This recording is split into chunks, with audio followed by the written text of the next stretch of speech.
Hello friends, आप लोग के लिए लाया हूँ मैं एक नया स्मार्टफोन जो कि उड़ने वाला है। एक ड्रोन फ़ोन जिसे एलजी कंपनी ने बनाया है, जो भी मार्केट में फ़िलहाल अभी तक तो नहीं आई है।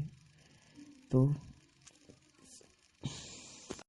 मैं कुछ इसके फीचर्स बताने जा रहा हूँ जो कि ऑब्वियसली नई है और बहुत ही खास है।